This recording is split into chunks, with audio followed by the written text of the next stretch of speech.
ضروری ہے، ورنہ اس کے کیے کرائے پر پانی پھر جائے گا۔ بادشاہ نے کہا اے نوجوان حکیم، کیا تم خوب سوچ سمجھ کر بات کر رہے ہو؟ کیونکہ اس سے پہلے کبھی کسی حکیم نے ایسا دعویٰ نہیں کیا۔ عنبر سمجھ گیا تھا کہ بادشاہ اور شہزادے کو وزیر زہر دے رہا ہے۔ وہ شاہی درباروں میں اس قسم کی سازشوں کو دیکھتا آیا ہے۔ اس نے ایسے کئی وزیروں کو دیکھا تھا جنہوں نے تخت و تاج اپنے قبضے میں لینے کے لیے بادشاہ کو ہلاک کروا دیا اور ولی شہزادے کو زہر دے کر مروا دیا۔ عنبر کے لیے اس نتیجے پر پہنچنا کوئی مشکل بات نہیں تھی۔ وہ یہ بھی سمجھ گیا تھا کہ بادشاہ ایک نیک دل بھولا بھالا انسان ہے، جبکہ وزیر ایک مکار اور چلاک شخص ہے۔ اس نے دل میں پختہ ارادہ کر لیا کہ وہ بادشاہ اور شہزادے کی جان ہر قیمت پر بچائے گا۔ اس نے کہا اے نیک دل بادشاہ، ٹھیک ہے آپ نے بہت حکیم دیکھے ہیں، آپ کا اور شہزادے صاحب کا بہت سے حکیموں نے علاج کیا، مگر مجھے یقین ہے میرے علاج سے شہزادہ بھی اچھا ہو جائے گا اور آپ بھی تندرست ہو جائیں گے۔ وزیر نے مکاری سے کام لیتے ہوئے پوچھا اچھا یہ بتاؤ کہ بادشاہ کو کیا بیماری ہے؟ عنبر نے پہلے ناگ کی طرف اور پھر وزیر کی طرف دیکھا۔ وزیر کے چہرے پر تیاری تھی، وہ چاہتا تھا کہ عنبر کچھ کہے اور وہ اسے جھٹلا دے، مگر عنبر نے بھی سارے زمانے دیکھے تھے، وہ اس قسم کے کئی وزیر دیکھ چکا تھا۔ اس نے اصل بات چھپاتے ہوئے کہا وزیر صاحب میں ابھی کچھ نہیں بتا سکتا، ہاں بادشاہ سلامت کا علاج شروع کرنے کے بعد میں کہہ سکتا ہوں کہ انہیں کون سا روگ ہے۔ وزیر لاجواب ہو گیا، اس نے کہا علاج کس طرح شروع کرو گے؟ ناگ نے کہا ہم بادشاہ سلامت کو سب سے پہلے الگ کمرے میں رکھیں گے اور پھر ان کا علاج شروع کریں گے، انہیں گرم پانی میں دوا ڈال کر غسل کروائیں گے۔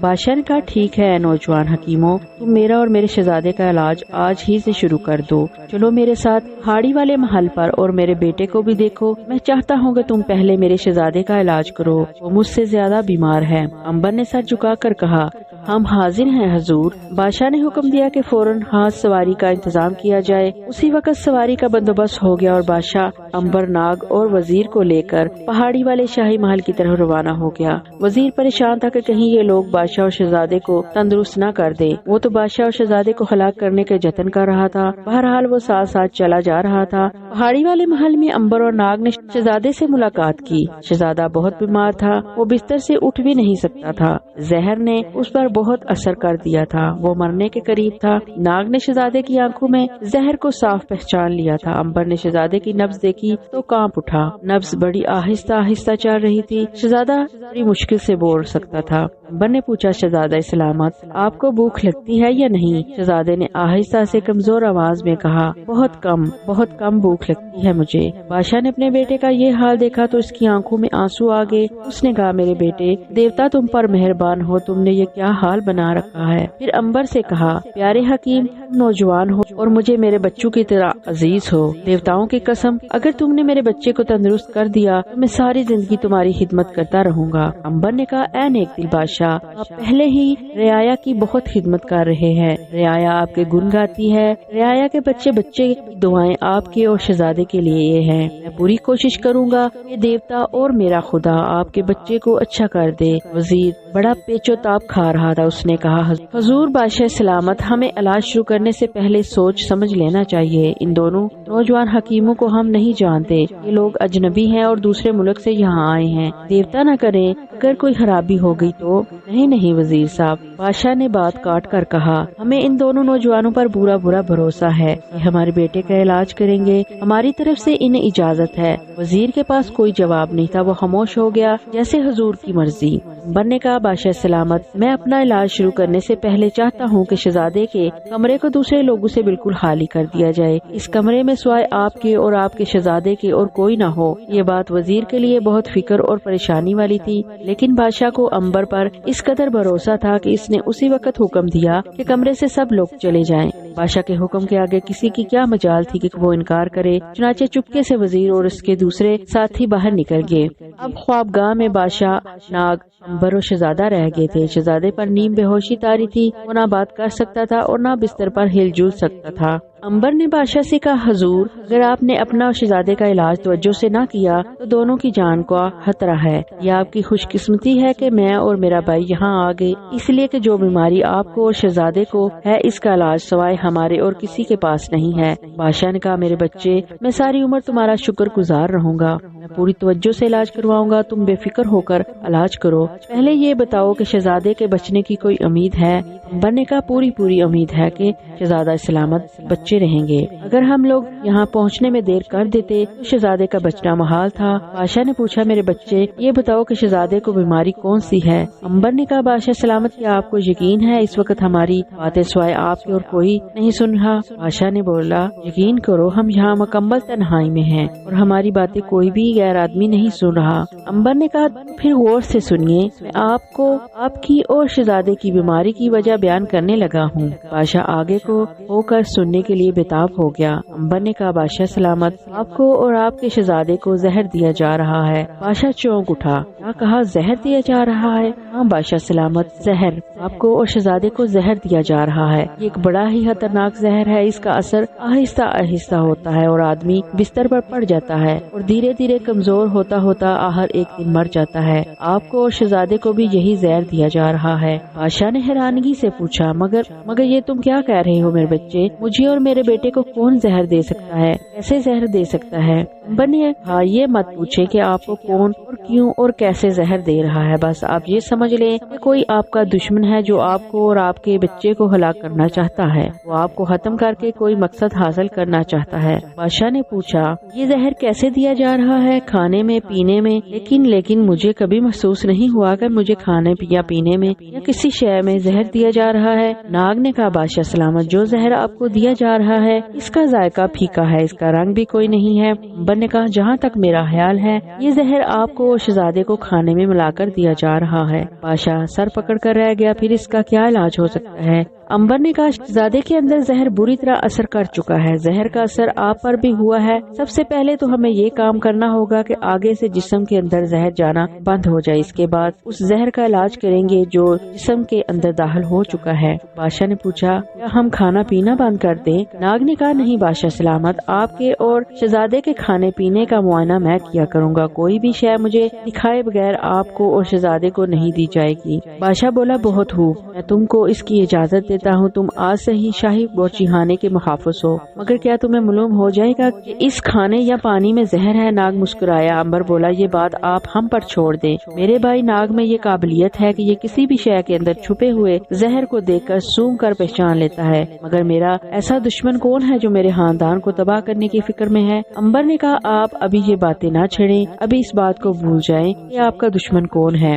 ابھی تو ہمیں صرف زہریلے کھانے پینے کو روکنا ہے اور آپ کے جسم والے زہر کا علاج کرنا ہے۔ اس کے بعد جب شہزادہ اور آپ تندرست ہو جائیں گے تو یہ بھی سوچ لیں گے کہ ہمارا دشمن کون ہے اور آپ کرنا کریں، خدا نے چاہا تو ہم آپ کو آپ کا دشمن بھی بتا دیں گے۔ بادشاہ نے کہا پیارے نوجوانوں، تم دیوتاؤں کی رحمت بن کر میرے محل میں آئے ہو، میں تمہاری مہربانیوں کا جس قدر بھی شکر ادا کروں کم ہے۔ امبر نے کہا اس کی ضرورت نہیں بادشاہ سلامت، ہم آپ کے شاہی خاندان کو، آپ کے نیک اور رعایا سے محبت کرنے والے خاندان کو تباہی سے بچانا چاہتے ہیں، یہ ہمارا اخلاقی اور انسانی فرض ہے۔ آپ ایسا کریں کہ فوراً ہمیں کنول کے پھولوں کے سیاہ بیج منگوا کر دیں۔ بادشاہ نے تالی بجائی، ایک نوکر اندر آ کر جھک گیا، حکم عالی جا۔ بادشاہ نے کہا فوراً کنول کے سیاہ بیج لائے جائیں۔ بہت بہتر سرکار۔ ملازم چلا گیا، تھوڑی دیر بعد سونے کی تھال میں رکھے ہوئے کنول کے سیاہ بیج پیش کر دیے گئے۔ امبر اور ناگ نے مل کر انہیں پیسا، ان میں خاص دوائی ملائی اور شہزادے کو دودھ کے ساتھ پلا دیا۔ بادشاہ کو بھی وہی دوا پلائی، یہی دوائی ہم رات کو سونے سے پہلے ایک بار پھر پلائیں گے۔ بادشاہ نے کہا آپ دونوں ہمارے شاہی مہمان ہوں گے، آپ شہزادے کے ساتھ والے کمرے میں رہیں گے، آپ کو یہاں کسی قسم کی تکلیف نہیں ہوگی، جس چیز کی بھی ضرورت ہوگی وہ آپ کے قدموں میں لا کر رکھ دی جائے گی، آپ کسی کو بھی حکم کرے آپ کے حکم کی فوراً تعمیل کی جائے گی۔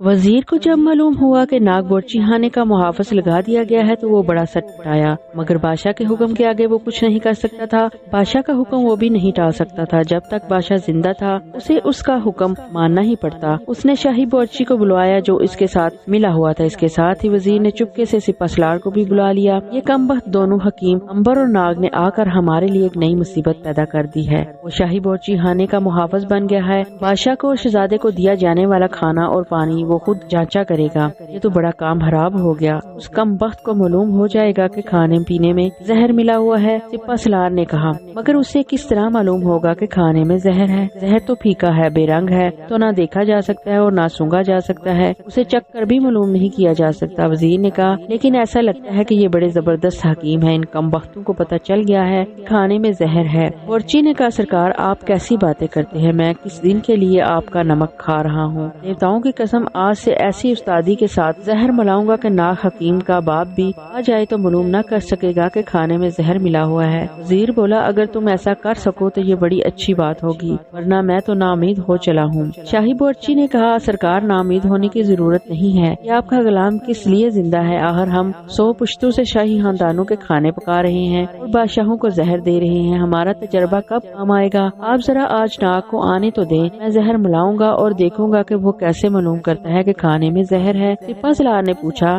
شاہی بورچی کرو گے کیا؟ کون سی استادی لگاؤ گے زہر ملانے میں؟ کچھ ہمیں بھی تو پتہ چلے۔ شاہی بورچی نے کہا، اگر آپ مجھ سے میرا شاہی خاندانی راز معلوم کرنا ہی چاہتے ہیں تو سنیے، میں آج رات بادشاہ اور شہزادے کے کھانے میں زہر نہیں ملاؤں گا۔ وزیر نے حیرانی سے پوچھا، پھر کیا کرو گے؟ سرکار، میں کھانے میں زہر نہیں ملاؤں گا بلکہ ان چمچوں کے ساتھ زہر لگا دوں گا جن سے شہزادہ اور بادشاہ چاول کھاتے ہیں۔ کیوں، کیسی رہی ترکیب؟ سپہ سالار اور وزیر خوش ہو کر بولے، شاباش، تم نے بڑی زبردست ترکیب سوچی ہے، اس طرح سے تو ساری زندگی ناک کو پتہ نہیں چل سکتا بادشاہ اور شہزادے کو زہر دیا جا رہا ہے۔ شاہی بورچی نے غرور سے گردن اکڑا کر کہا، حضور، یہ لونڈے دوبارہ پیدا ہو کر بھی آ جائیں، میری ہوشیاری اور تجربے کا مقابلہ نہیں کر سکتے۔ شاباش، تم آج سے کھانے کی بجائے چمچوں کے ساتھ زہر لگا دیا کرو۔ ہم چاہتے ہیں کہ اب جلدی سے جلدی بادشاہ اور شہزادے کا خاتمہ ہو جائے۔ میں اگر چاہوں تو آج رات کو ہی تلوار کا وار کر کے دونوں کو ختم کر سکتا ہوں، مگر میں ایسا نہیں کرنا چاہتا۔ اس طرح رعایا ہمارے خلاف اٹھ کھڑی ہوگی کہ ہم نے بادشاہ اور شہزادے کو قتل کر دیا۔ رعایا ان دونوں سے بہت پیار کرتی ہے، میں چاہتا ہوں کہ یہ دونوں بادشاہ اور شہزادہ بیمار رہ کر آہستہ آہستہ مر جائیں تاکہ رعایا یہی سمجھے کہ وہ بیمار رہ کر قدرتی طور پر مر گئے ہیں۔ شاہی بورچی نے کہا، فکر نہ کریں حضور، ایسا ہی ہوگا، میں زہر زیادہ لگاؤں گا۔ دیوتاؤں نے چاہا تو 2-3 روز کے اندر اندر ان دونوں کا خاتمہ ہو جائے گا۔ سپہ سالار کہنے لگا، اگر تم بادشاہ اور شہزادے کو جلدی ختم کر دو میں تمہیں دریا پار کے سارے گاؤں دے دوں گا، تم اور تمہارا خاندان دریا پار کی ساری زمینیں اور وہاں کے گاؤں کے مالک ہوگے۔ شاہی بورچی نے جھک کر کہا، حضور کا اقبال بلند ہو، بادشاہ اور شہزادے کو 1 ہفتے کے اندر اندر ختم کر دیا جائے گا۔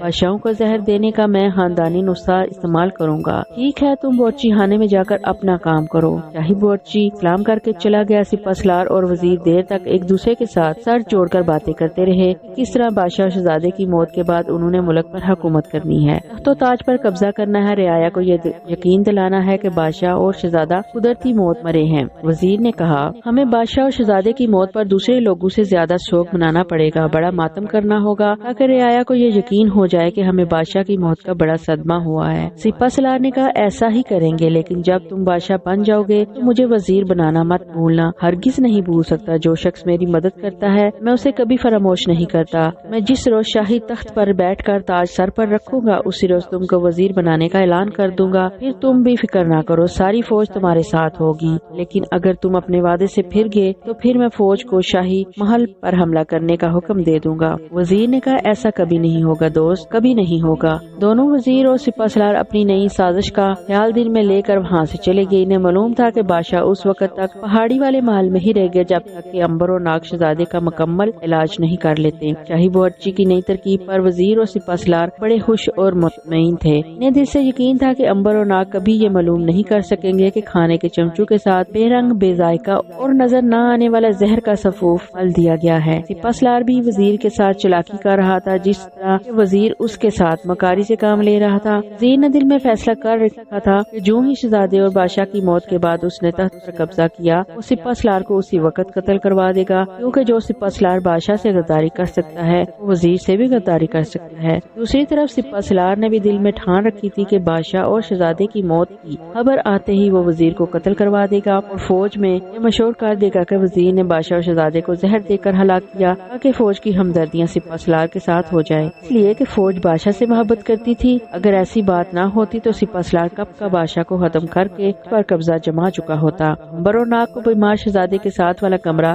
دے دیا گیا تھا، اس کے ساتھ ہی شاہی بورچی خانہ تھا جہاں شاہی بورچی نے چمچے کے ساتھ زہر کا سبوب مل دیا تھا تاکہ رات کے کھانے پر شہزادے اور بادشاہ کو روز کی طرح زہر کی خوراک ملتی رہے۔ امبر اور ناگ نے کمل کے بیج شہزادے اور بادشاہ کو پلا دیے۔ وہ اپنے کمرے میں آ گئے۔ امبر نے ناگ سے کہا، ناگ مجھے یقین ہے کہ یہ وزیر ہی ہے جو شاہی بورچی کے ساتھ مل کر بادشاہ اور شہزادے کو زہر کھلا رہا ہے۔ ناگ نے کہا، اس میں کوئی شک نہیں، ظاہر ہے وزیر ان دونوں کو قتل کر کے خود بادشاہ بننا چاہتا ہے اور سپہ سالار جو ہے وزیر کے ساتھ سازش میں ملا ہوا ہے۔ اس کا مطلب یہ ہے کہ ہمیں بڑا ہوشیار رہنا پڑے گا کیونکہ ہمارا مقابلہ دو دھاری تلوار سے ہے۔ فکر نہ کرو امبر، کم سے کم آج کے بعد سے بادشاہ اور شہزادے کو کھانے یا پانی وغیرہ میں زہر بالکل نہیں ملے گا، اور اگر زہر نہ ملا تو میں 2 دن میں بادشاہ اور شہزادے کو تندرست کر دوں گا۔ شام کو امبر جا کر ماریا کو بھی پہاڑی والے شاہی محل میں لے آیا۔ اس کی آمد کی کسی کو خبر نہ ہوئی کیونکہ وہ کسی کو نظر نہیں آ رہی تھی۔ امبر اور ناگ نے بادشاہ کی بیماری اور وزیر سپہ سالار کی سازش اور شاہی بورچی ہاتھوں زہر کھلانے کی ساری باتیں ماریا کو سنا دی تاکہ وہ بھی اپنے دوستوں اور دشمنوں سے خبردار رہے۔ رات کے کھانے کا معائنہ کرنے کے لیے ناگ بورچی خانے کی طرف آ گیا۔ شاہی بورچی ناگ سے پہلے ہی ہوشیار ہو چکا تھا۔ اسے معلوم تھا کہ آج رات شہزادے اور بادشاہ کو جو کھانا جائے گا اس کی نگرانی ناگ کرے گا، اس کا معائنہ بھی کرے گا اور یہ بھی دیکھے گا کہ کہیں اس کے اندر زہر تو نہیں ملا ہوا۔ شاہی بورچی نے خاص طور پر کھانے میں زہر نہیں ڈالا تھا بلکہ زہر کھانے والے چمچوں کے ساتھ لگا دیا گیا تھا۔ ناگ بورچی خانے میں داخل ہوا تو بورچی نے بڑے ادب سے اٹھ کر اسے سلام کیا۔ خوش آمدید حضور، یہ ہماری خوش قسمتی ہے کہ آپ ہمارے بورچی خانے میں تشریف لائے۔ فرمائیے آپ اس وقت کیا کھانا پسند کریں گے؟ ناگ اچھی طرح جانتا تھا کہ وزیر اس بورچی کے ساتھ مل کر بادشاہ اور شہزادے کو زہر دے رہا ہے۔ بورچی سے ملے بغیر یہ خطرناک کھیل کھیلا ہی نہیں جا سکتا۔ وہ صرف یہ دیکھنا چاہتا تھا بورچی نے شاہی کھانے میں زہر کس قدر اور کتنی مقدار میں ملایا ہے۔ اس نے کہا، ہمارا شکریہ میاں، میں اس وقت کچھ نہیں کھاؤں گا۔ بورچی نے خوش آمد کرتے ہوئے کہا، پھر سرکار پھلوں کا رس پی لیجیے، کم سے کم ہماری دلجوئی ہو جائے گی۔ ناگ بورچی کی باتونی اور لچھے دار خوش آمدانہ باتوں سے تنگ آ گیا تھا۔ اس نے کہا، اچھا بھائی مجھے ایک گلاس اناناس کا رس پلا دو۔ زہ نصیب زہ نصیب۔ بورچی نے چاندی کا ایک گلاس بھر کر ناگ کو پیش کیا۔ ناگ نے جوس پی لیا اور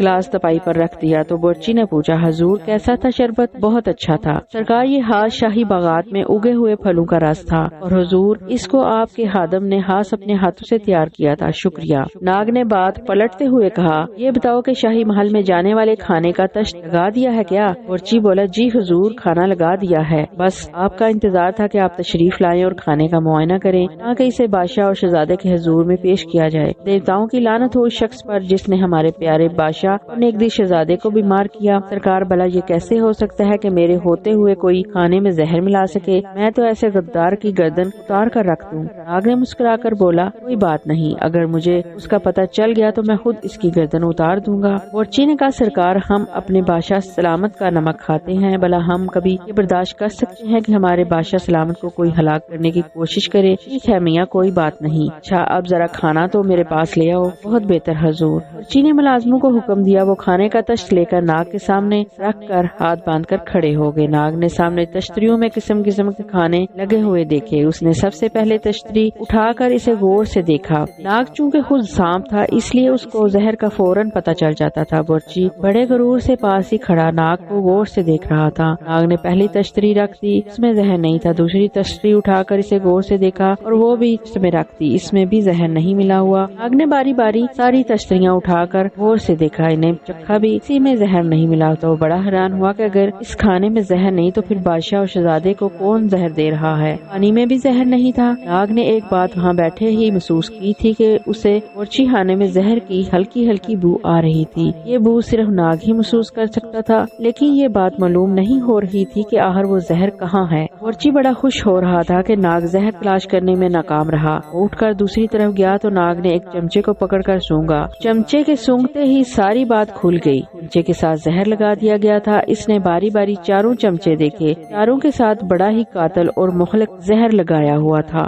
ناگ نے بڑی ہوشیاری سے چاروں چمچے جیب میں رکھ لیے اور اس کی جگہ دوسرے تشت میں سے 4 چمچے اٹھا کر اس والے تشت میں رکھ دیے۔